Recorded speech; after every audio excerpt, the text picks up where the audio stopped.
Хочу вас привітати і всю вашу 65-ту окрему механізовану бригаду, привітати вас з Днем Сухопутних військ.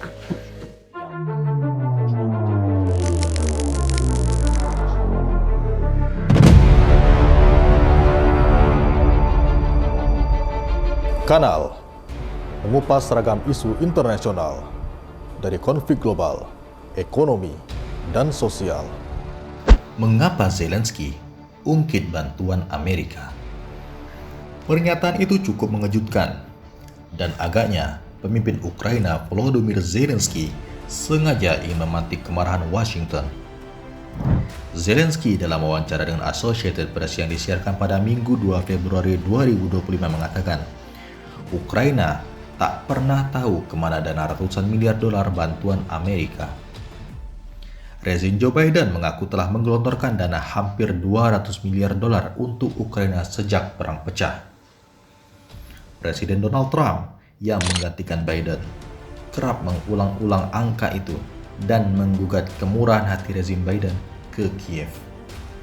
Kata Zelensky, Ukraina menerima jauh lebih sedikit daripada jumlah yang berulang kali diumumkan Gedung Putih. Washington memang telah memberi Kiev lebih dari 75 miliar dolar Amerika dalam bentuk bantuan militer dan jenis bantuan lainnya. Tapi, ia tidak tahu dari mana perkiraan 200 miliar dolar Amerika itu berasal atau kemana jumlah tersebut perginya. Bulan lalu sebelum dilantik, Donald Trump mengultimatum negara-negara Uni Eropa dan NATO agar menyamakan kontribusi mereka mengimbangi Washington. Kita ada di sana, Ukraina, untuk 200 miliar, lebih banyak daripada Uni Eropa. Maksud saya, apa kita ini? Bodoh? Tanya Trump dalam sebuah pernyataan bulan lalu. Wakil Presiden JD Vance juga merujuk angka tersebut pada Juli 2024 dan mengatakan, kami sekarang telah menghabiskan 200 miliar dolar. Apa tujuannya? Apa yang ingin kami capai? Tanya Vance retoris. Di depan jurnalis Associated Press yang mewawancarinya, Zelensky bersikeras Ukraina tidak pernah menerima bahkan setengah dari jumlah tersebut. Dikatakan Ukraina menerima 200 miliar dolar untuk mendukung tentara selama perang? Itu tidak benar, kata Zelensky. Saya tidak tahu kemana semua uang itu pergi. Mungkin itu benar di atas kertas dengan ratusan program yang berbeda. Saya tidak akan membantah dan kami sangat berterima kasih atas semuanya. Namun pada kenyataannya, kami menerima sekitar 76 miliar dolar. Itu bantuan yang signifikan, tetapi itu bukan 200 miliar dolar, kata Zelensky. Sejak 2022, Kongres Amerika telah mengesahkan sekitar 175 miliar dolar bantuan keuangan untuk Ukraina. Tetapi, sebagian besar dana tersebut dilaporkan telah digunakan untuk industri militer Amerika dan berbagai kegiatan pemerintahan Amerika yang terkait konflik tersebut. Menurut Institut Kiel di Jerman, hingga Oktober 2024, AS telah mengalokasikan sekitar 92 miliar dolar dalam bentuk bantuan keuangan dan militer ke Ukraina. Sementara negara-negara Uni Eropa dan Inggris telah mengalokasikan 131 miliar dolar Amerika. Zelensky juga mengatakan ia hanya melihat sedikit uang tunai yang sebenarnya karena lebih dari 70 miliar dolar bantuan tersebut datang dalam bentuk bantuan militer langsung. Trump saat ini telah mengeluarkan perintah eksekutif untuk menangguhkan bantuan luar negeri Amerika selama 90 hari sejak ia dilantik. Pemangkasan tersebut memengaruhi banyak inisiatif terkait Kiev, khususnya yang didanai hibah Badan Pembangunan Internasional Amerika Serikat atau USAID. Selama akhir pekan, situs web USAID tidak dapat diakses dan akun X-nya menghilang. Di tengah laporan Gedung Putih sedang mempertimbangkan menggabungkan badan tersebut ke Departemen Luar Negeri Amerika. Departemen Efisiensi Pemerintah AS yang baru dibentuk, yang dipimpin CEO Tesla dan SpaceX, Elon Musk, dilaporkan telah mengirim inspektur untuk mengaudit aktivitas USAID. USAID adalah organisasi kriminal, sudah waktunya untuk mati. tulis Elon Musk di akun X pada hari Minggu. Dalam komentar singkatnya pada hari yang sama, Trump juga mengkritik badan tersebut sebagai dijalankan sekelompok orang gila radikal dan dia akan menyingkirkan mereka. Bagi Kiev, kebijakan rezim Trump kali ini akan sangat signifikan pengaruhnya. Mantan penasihat Zelensky, Alexei Arestovich, telah menyatakan Ukraina sesungguhnya telah kalah. Apa yang dilakukan rezim kedaluarsa Zelensky saat ini hanyalah upaya menunda-nunda kehancuran bagi rakyat Ukraina. Di front Pokrovsk, pasukan Ukraina telah meninggalkan pos-posnya. Pasukan Rusia bergerak dan mendapatkan kemajuan signifikan. Donald Trump dalam wawancara khusus dengan Fox News mengatakan Zelensky sangat keras kepala dan bertekad melanjutkan perang. Trump mengingatkan, tanpa bantuan Eropa dan NATO, Ukraina bukan siapa-siapa melawan kekuatan raksasa Rusia. Rusia punya 30.000 tank. Mereka, Ukraina praktis tidak punya apa-apa, kata Trump dalam wawancara khusus stasiun televisi Fox News. Kemunduran Ukraina dalam perangnya melawan Rusia tampak dari kemerosotan di berbagai front, termasuk hilangnya sebuah brigade khusus yang dilatih Prancis. Mobilisasi umum angkatan bersenjata Ukraina telah gagal secara signifikan di tengah korupsi yang merajalela di lingkungan lembaga perekrutan.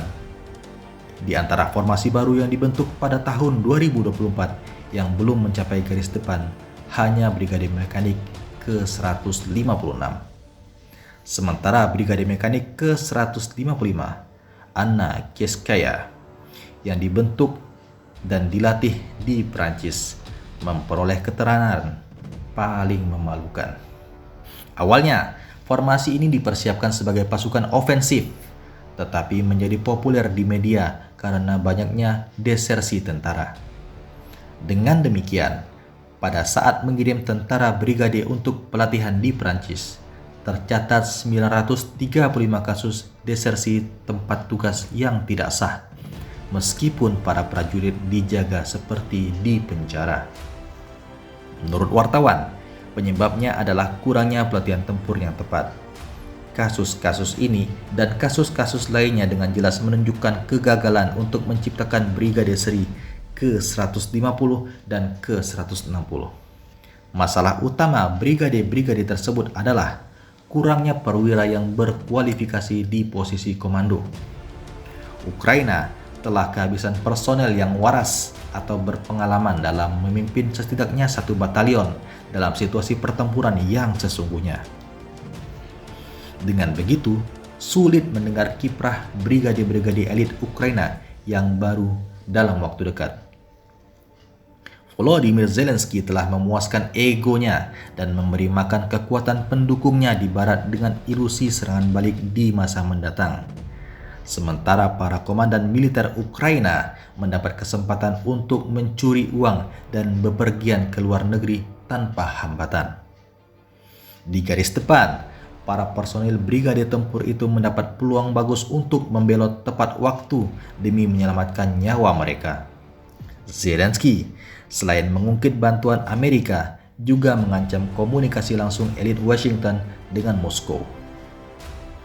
Komedian itu mengatakan, perundingan tanpa melibatkan Ukraina guna mengakhiri perang adalah langkah berbahaya.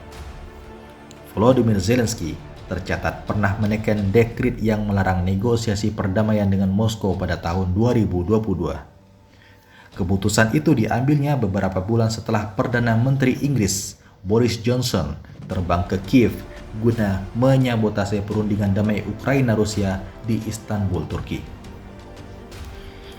Presiden Vladimir Putin telah menyatakan kesiapannya untuk mencari negosiator yang dapat berbicara langsung dengan Volodymyr Zelensky. Jika dia ingin ikut serta dalam negosiasi, saya akan memilih orang-orang seperti itu. Itu bukan masalah. Pertanyaannya adalah tentang siapa penandatanganan akhir dokumen, kata Putin. Putin menganggap legitimasi Volodymyr Zelensky sebagai presiden Ukraina telah berakhir. Dan karena itu, dia tidak memiliki hak untuk menandatangani apapun. Berdasarkan hukum Ukraina, berakhirnya masa jabatan presiden berarti kekuasaannya dialihkan kepada ketua parlemen. Sesuai konstitusi Ukraina, status darurat militer pun tidak memberinya hak untuk memperpanjang kewenangannya. Kekuasaan Zelensky secara resmi berakhir musim semi 2024, tetapi dia tetap menjabat setelah membatalkan pemilihan umum dengan alasan darurat militer. Lebih jauh lagi, perundingan langsung tidak dapat dimulai jika Zelensky tidak mencabut larangan yang dibuatnya sendiri. Tribuners, Donald Trump kini telah berkuasa penuh. Ia menggunakan kewenangannya untuk mengatur pengakhiran perang Ukraina. Tetapi 2 pekan setelah pelantikan, proses itu agaknya menemui rintangan yang tidak mudah. Apalagi Trump kini dihadapkan ekses kebijakan domestiknya yang memunculkan aneka masalah baru di Amerika dan negara tetangganya. Sekretaris Jenderal NATO, Mark Rutte, meminta negara NATO dan Eropa untuk tetap mencegah Rusia mencapai tujuan politik dan militernya. Dalam bahasa yang absurd, Mark Rutte sengaja berusaha mengabaikan peran dan posisi baru Amerika, sekaligus menempatkan Rusia tetap sebagai musuh utama Eropa. Inilah situasi geopolitik terkini menyangkut Ukraina, Rusia, Eropa, NATO, dan rezim Donald Trump yang berusaha mewujudkan keseimbangan baru.